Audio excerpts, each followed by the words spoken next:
ఎక్కువ సుతిస్తే సుస్థి చేస్తుంది. చూడండి, మీకు కావాల్సింది ఈ చెప్పు కుట్టించుకుని రావడమే కదా. గది నేను చేస్తానంటున్నాను కదా. ఇన్ని మాటలు ఎందుకు? ఏదేమైతేనేం ఈ ఇంటిని, ఈ ఇంట్లోని మనుషుల్ని గౌరవించే, అందులోనూ ఈ ఇంట్లో వాళ్ళని సొంత మనుషుల్లాగా భావించే నువ్వు నా చెప్పు కుట్టించుకు రావడానికి వెళ్తున్నావు. సరే వెళ్ళు. నువ్వు కుట్టించుకొచ్చినా, పద్మావతి కుట్టించుకొచ్చినా, ఎవ్వరు కుట్టించినా సరే ఈ ఇంటి పెద్ద గౌరవం కాపాడినట్టేగా. వెళ్ళు కృష్ణ.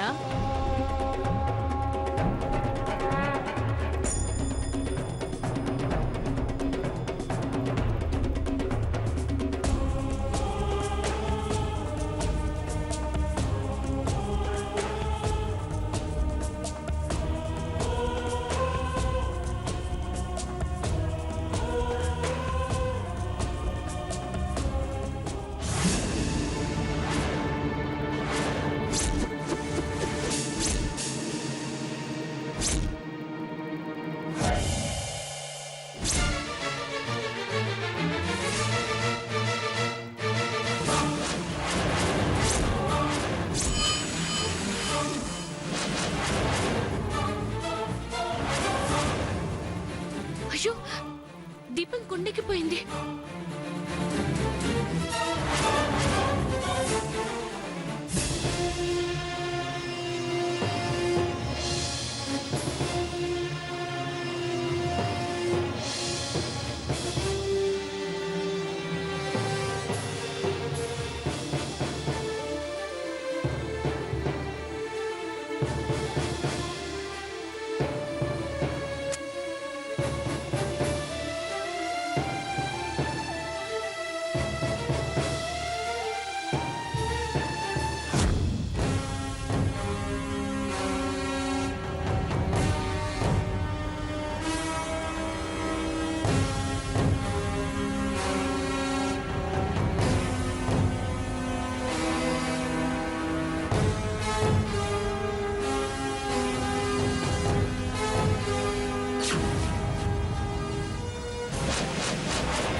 ఒకసారి ఇలా రండి.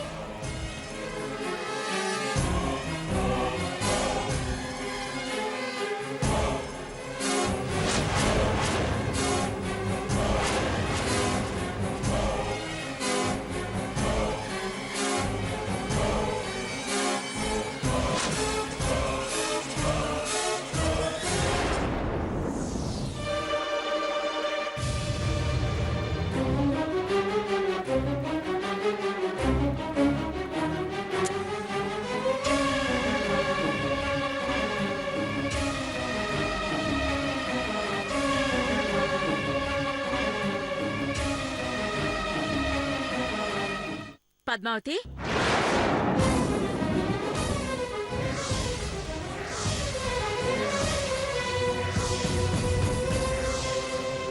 ఏందిది? దీపం కొండెక్కినది ఏమైనది? అది అత్తమ్మ, దీపం కొండెక్కింది. దీపం కొండెక్కడం కాదు పిన్ని, పద్మావతి వదినే కావాలని దీపం ఆర్పేసింది.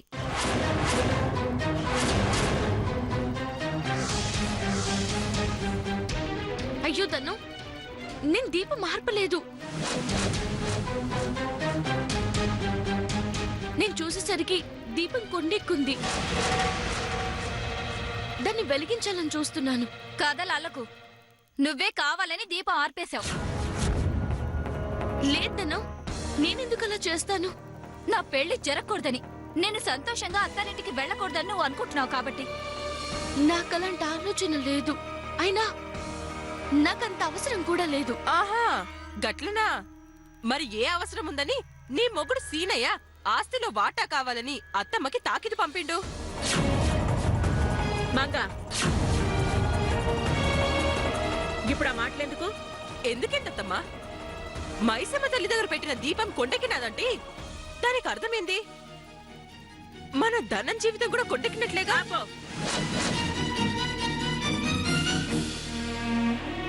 ఏందా మాటలు? నోటికేదొస్తే అది మాట్లాడుడేనా? దయచేసి ఎవరు దీన్ని పెద్ద చేయొద్దు. దీపం కొండెక్కడానికి నాకు ఎలాంటి సంబంధం లేదు. ఏ సంబంధం లేనప్పుడు నువ్వు గీ సమయంలో గీడెందుకున్నట్టు? నిజమే చెప్పు, ఈ సమయంలో నువ్వు ఇక్కడెందుకున్నావు?